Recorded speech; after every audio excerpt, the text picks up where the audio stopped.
If your iPad's front panel is cracked, like this one's is, you can either live with it, buy a new one, or as I'm going to show you today, fix it.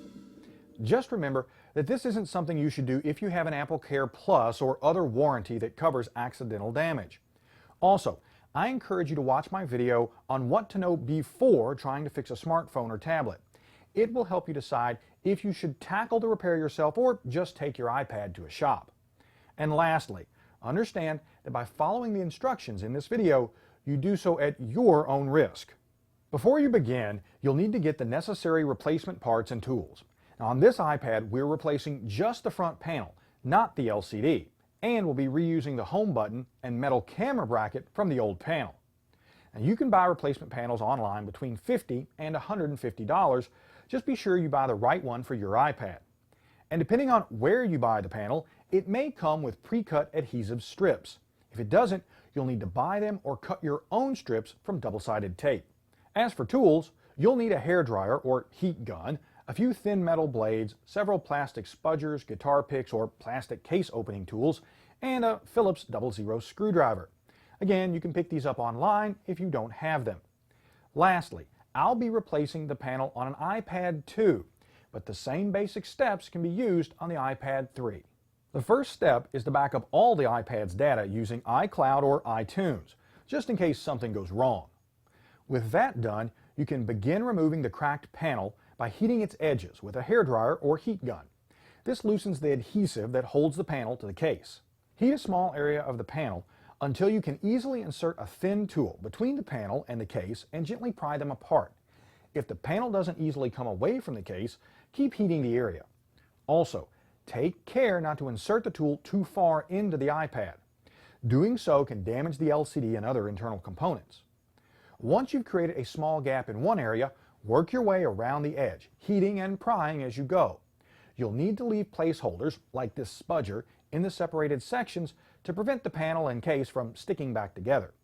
You'll also need to be very careful when working to the right of the home button. The Wi-Fi antenna is attached to the panel here, and you'll need to gently pry it loose without damaging it. And although we're not really worried about breaking the panel anymore, take care around the bottom left corner. The panel's digitizer cable is located here, and you don't want to damage any other internal components by carelessly yanking it loose. With the panel separated from the case, we need to disconnect it from the main circuit board. Unfortunately, the connector is located under the LCD, so remove the display's 4 Phillips screws and lift it away from the case, holding it along the right edge and folding it over along the left. Then disconnect the LCD connector from the main board and set the display somewhere safe. We can now disconnect the broken panel. First, carefully flip up the 2 locking levers on the digitizer cable connector. As you remove the cable from the connector, you'll need to gently peel it away from the main board's metal shielding. With the broken panel completely detached, we can now remove the home button contact using our Phillips screwdriver, then using our hairdryer again, heat and remove the bracket and button. The camera plate comes off in a similar manner. You'll also want to remove any pieces of adhesive that are still stuck to the metal case. We're now ready to assemble and install the new front panel. First, attach the old home button and camera plate using your pre-cut adhesive strips. Next, reconnect the digitizer cable and flip down the locking levers. Reconnect the LCD and secure it to the frame with its screws. Now, fold the front cover over into place, being extremely careful not to damage its cable. Now, at this point, we're just testing the panel's fit and functionality, so we haven't applied any of the adhesive strips. Turn the iPad on and verify that everything works. If it does, turn the unit off, lift open the panel, and apply the adhesive strips. Now, before closing the panel for hopefully the last time, carefully inspect the LCD and inside of the panel for dust. If you see any, gently remove it using a microfiber cloth or puff of air. Avoid touching the inside of the panel's viewing area or the LCD with your fingers or anything else that might damage these surfaces. Once you're sure both surfaces are clean, fold the front panel back onto the metal case and press firmly but gently along the edges.